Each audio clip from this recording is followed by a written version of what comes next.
The legend of the Icelandic Yule Lads.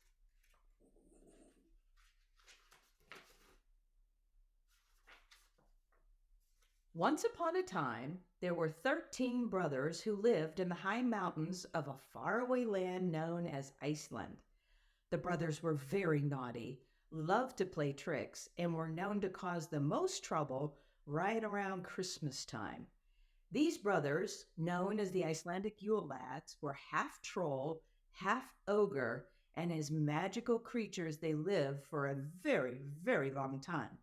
They were so old, in fact, that they were causing havoc and mischief long before St. Nicholas even became Santa Claus. It began many, many years ago, exactly 13 days before Christmas. The oldest brother, named Cote Clod, stood at the top of the mountain and looked out at the valley below and smiled. This was his very most favorite time of year. He rubbed his hands in anticipation as his smile stretched into a wide grin. Sheepcoat Clod and his brothers had lived in the mountains of Iceland for hundreds of years. Most of the year, he and his brothers would spend their time tromping through the mountains or curled up in their cozy cave devising awful troll tricks to play on humans. For a cave, it was the most amazing home. They had many small rooms connected by narrow paths and a large room where they stored their treasures and where they also spent the majority of their time. They had many treasures and would almost never leave their cave unguarded unless it was Christmas time. Every year, the Christmas celebrations of the Icelandic people were wonderful. There was music and laughter and food and pastries and lots of visiting. This was the perfect time for the Yule Lads to swipe food and goodies, create havoc, and play pranks on the unsuspecting townfolk. It was a tradition with the trolls that they would spend 2 weeks hiding among the townfolk, playing trick and swiping treats. Sheepcoat Clod excitedly snuck down to the village while everyone was busy working. No one noticed him slinking down the mountainside and hiding behind the rocks. He loved the village homes and the outlying farms he visited on his sneaky trips. There were so many exciting things going on, shiny objects to look at, and the wonderful smells of food and treats. Sheepcoat Clod got his name because he loved fresh sheep's milk. He would sneak up on the sheep grazing in the pasture and steal a mugful of fresh milk whenever he could. He was an expert sheep sneaker, even though he had stiff legs and clomped noisily most of the time. In the grassy fields where the sheep grazed glow, he could sneak up quite quietly. Slung over his back, a pack was filled with big steins he hoped to fill with fresh sheep's milk. This winter day, he snuck up on a mama sheep. A small lamb jumped up, startled by Sheepcoat Clod's approach. The lamb cried as it ran from the stiff-legged troll. Across the field, a young boy looked up as the lamb cried. The boy's father, the shepherd, was too far away to see or hear the lamb. As the boy watched, the small lamb scampered to the top of a large pile of rocks. Realizing it was too high up to jump down again, the lamb became very afraid and cried harder and louder. The shepherd's son ran to help the little lamb. He ran so fast, one of his shoes flew off his foot. But the boy kept running as fast as he could to save the little lamb. Sheepcoat Clod ducked down to hide, but watched as the boy reached for the little lamb. As soon as the lamb was safe, the little boy jumped down from the rock. He watched as the little lamb scampered back to its mother. As he started to walk away, he limped, having cut his foot after he lost his shoe. He looked around and spotted his missing shoe. He plopped down on the grass, studied the cut on his foot, then carefully slid his shoe back on. The boy looked up and stared Sheepcoat Clod straight in the face. This had never happened before. Getting caught by a human? How embarrassing. It was against the troll code. They were never to be seen by humans. The little boy knew what he was looking at. It was a troll for sure. Sheepcoat Clod was short, not even as tall as the little boy, but very, very old. His face was wrinkled like an old man, but his beady eyes were bright and very blue. Like all trolls, his ears were long and skinny and just a little bit pointed and bent over at the top.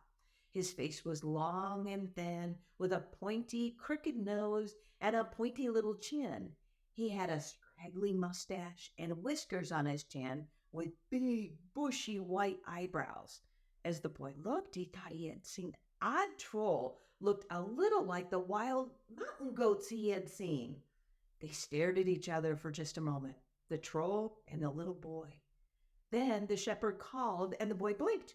He turned to look to his father and then looked back, and the troll was gone. Sheep-Coat Clod watched as the little boy limped away with his father. This was a problem, he thought. He knew no human had ever seen a troll before and lived to tell about it. Trolls are supposed to be the stuff of fairy tales, a scary story to tell around the fireside. Now, everyone in Iceland knew of the Yule Lads. Their pranks were well known, and they were feared just a little bit. But they were sneaky and smart and had never been caught. Very few people had seen them. They were slippery as the mist and stayed well out of sight. If people knew they could be seen and maybe caught, would that be the end of their mischief? Would the humans be traipsing all around the mountain looking for them? Their troll cave would be invaded and their treasures stolen. No, this was no good at all. Sheep-Coat Clod paced back and forth with a very worried look on his ugly face. There was no other choice. He would have to sneak down to the little boy's house and steal him away. He'd have to lock him away in the dungeon of the troll caves where he could never tell his story to anyone. Satisfied, Sheep-Coat Clod sneered and snuck across the field, hiding behind the sheep as he followed the little boy and his father to their home. As he got closer, Sheep-Coat Clod could hear the little boy telling the father what had happened. He talked excitedly about how the little ram had run under the rock and become stuck. He proudly told his father how he rushed to save the lamb and protected the flock. The father smiled and patted the little boy's head, praising him for doing a good job. Sheep-Coat Clod frowned. The little boy had said nothing about a troll, had not given away the biggest secret he ever had. He also did not tell his father about his injured foot. Sheep-Coat Clod watched as the little boy carefully hid his limp from his father. He stopped and watched them walk over the hill. As the father put an arm around the son's shoulder, Sheep-Coat Clod could feel a strange little lump in the back of his throat, and his eyes watered, just a little. Later that night, Sheep-Coat Clod lay on his back looking up at the stars. He was tired after his busy day of sneaking through the herds of sheep. Every one of his steins and flasks were filled with sweet sheep's milk. His stomach was filled with as much as he could drink. He thought about the little boy and felt just a little bad. The boy had been hurt saving a lamb that was scared because Sheep-Coat Clod had been clumsy. The little boy hadn't told his father, and Sheep-Coat Clod spent the entire day chasing sheep, which he loved to do. If the little boy had told his father, Sheep-Coat Clod would have wasted an entire day waiting to steal the little boy. Then he would have lost the entire Christmas season, dragging him up the mountain to the cave where he made his home. He tapped his pointy little chin and thoughtfully, for a human, that little boy isn't half bad. He pulled at the tufts of wool stuck between the rocks beside him. Sheep wandered all over the mountainside, and as they climbed, bits of their woolly coats caught in the rocks. As Sheep-Coat Clod stalked the herds to steal their milk, he would collect the wool in his pockets. As he looked at the wool in his hand, an idea formed in his head. He would give the little boy a gift. Not to say thank you, of course, and certainly not because he was grateful. He was, after all, a half-ogre troll, and being pleasant just wasn't in his nature. But a small gift would be okay. So that's just what he did. All night long, Sheep-Coat Clod pieced together his bits of wool. He cleaned and combed them, working and twisting them with his gnarled but talented hand. While it was still dark, he snuck down to the house and found the window of the little boy's room. The boy's shoes were neatly tucked under the windowsill within easy reach. Opening the window, Sheepcoat Clod jumped into the room. He sat on the stool and snatched up the boy's shoes. He quickly stuffed the lapar, the soft wool padding he had formed, into the shoes. In the blink of an eye, he put them back where they came from and slipped away in the dark. The next day was exactly 12 days before Christmas. The second half-ogre troll arrived as he did every year. His name was Gulley-Gawk. He spent his Christmas visit sneaking around barns, stealing milk from the buckets. Gulley-Gawk was short and round. He had a long white beard that trailed into the milk buckets and usually smelled like cow barns he visited during his visit sneaking around. His head was nearly bald, but always covered by a dirty red stocking cap. As he snuck into the village, he found his brother Sheepcoat Clod behind a large haystack, clearly spying on a human boy. Gulley-Gawk watched as the boy danced around, staring at the shoes on his feet. What an odd boy, he thought. He creeped closer to Sheepcoat Clod and could not believe his troll brother's face. It was almost as if he was smiling. But that couldn't be right. A troll never smiles. Brother Troll, Gulley-Gawk whispered, whatever are you doing? Sheepcoat Clod turned, looking guilty, and shook his head. I'm not really sure, he replied. Then he told his brother the story of the little boy. He seemed so happy, all because of the par. I think maybe it makes me a little happy too. Bah, what is happy? Gulley-Gawk scoffed. We are trolls. There is no happy except what we steal and the tricks we play on these silly humans. What else do we need? Sheepcoat Clod grunted. Perhaps. But the lapar I wove for him makes him happy and keeps the secret of our cave and treasure safe enough. It is a good thing. Yes, that's good, Gulley-Gawk agreed. Just then, the milkmaid left the barn door. Just then, the milkmaid left the barn and he became quite interested in the open door. Leaving his brother, he snuck into the barn to guzzle down as much milk as he could. That day, Gulley-Gawk slithered from barn to barn, stealing as much as he could drink or carry. He thought once or twice about what Sheepcoat Clod had said. Keeping their secrets was important. He thought maybe a small token left behind would be a good idea. As he thought about keeping their wonderful treasures safe, his hands worked quickly to braid from the barn floor. As he thought about keeping their wonderful treasures safe, his hands worked quickly braiding straw from the barn floor. The next morning, all the children of the house found Gulley-Gawk's creations stuck in their shoes. Each little boy had a straw pony, and each little girl had a straw doll. They squealed with delight, and they didn't think it was strange. They happily played with their new toys. 11 days before Christmas, Stubby arrived to join his brother trolls. He was very short and could hide almost anywhere. But of all the places he could hide, Stubby liked the kitchen the most. He loved all kinds of food and would sneak into the kitchen, hiding in a corner. He would watch and wait patiently until he could snatch a baking dish and snack of the bits of the stuck on to the sides of the bottom of the pan. He loved the crusty baked-on parts. He kept his gray beard tied in a knot so it wouldn't be in the way when he stuck his whole head into the pan. From everyday kleiner to the Icelandic Christmas cake, pepper cookies, or cream-filled bolloy, he loved them all.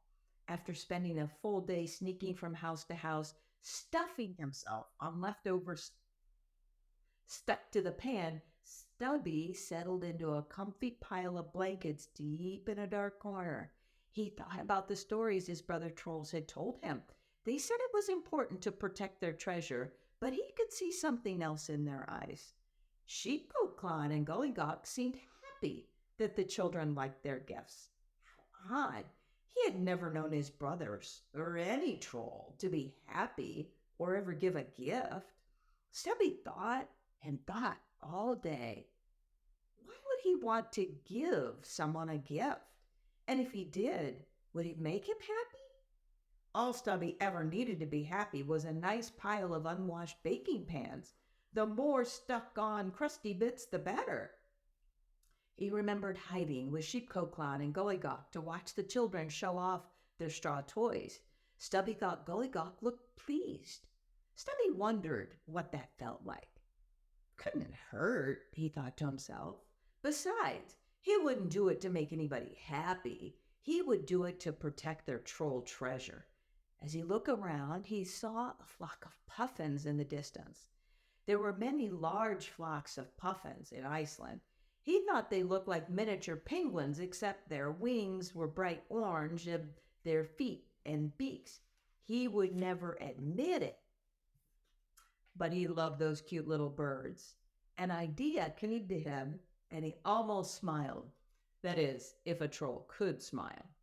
The next morning, 3 trolls hid in shadows as excited children showed off puffin feathers, pens that had magically appeared in their shoes overnight. No one noticed as each troll went a separate way to bother the sheep, steal the milk, and snatch pan scrapings. If they did, they might see a satisfied grin. It was 10 days before Christmas when Spoonlicker arrived at the village. Like his brother troll Stubby, Spoonlicker loved food, but he was very lazy. He didn't like to steal the pans and scrape them clean. That'd be too much work. Spoonlicker would rather steal spoons from the kitchen and lick them clean. He was very sneaky and would often steal the spoon right out from the pot. That way, Spoonlicker was able to try all kinds of food. But since it was only a spoon, he never got very much more than a taste of anything. He was the skinniest of the trolls, with a long tongue, a wild long beard, and stringy hair hanging over his pointed troll ears. Shifty eyes moved quickly so he could find just the right moment to rush in and steal the treats. This year, as he went from house to house collecting spoons, Spoonlicker thought about what his brother trolls had told him. Never before had they done anything for the humans or really paid much attention to them. Spoonlicker thought only of their kitchens and the wonderful treats he tasted from his stolen spoons. He didn't care so much about their troll treasure. But what if the villagers tried to keep the trolls from their Christmas visits? Would they try to hide their spoons? For the first time, Spoonlicker thought about the hundreds of spoons he had stolen. He snuck into the barn and found a dark corner. Laying out his wooden spoons in front of him, he looked at them. Rubbing his fingers together, little sparks of troll magic.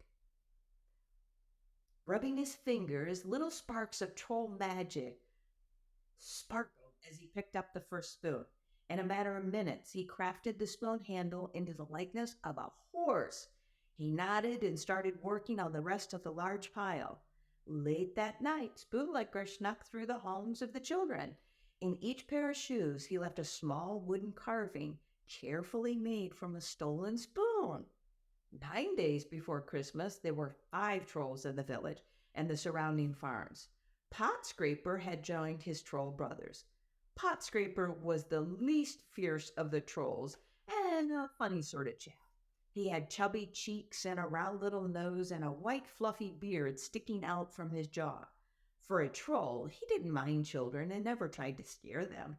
He did like to play pranks on them. He watched and knew when a mother would make sweet treats and give the bowls to the children. Before they had a chance to lick the bowls, Potscraper would come and to the door and tap.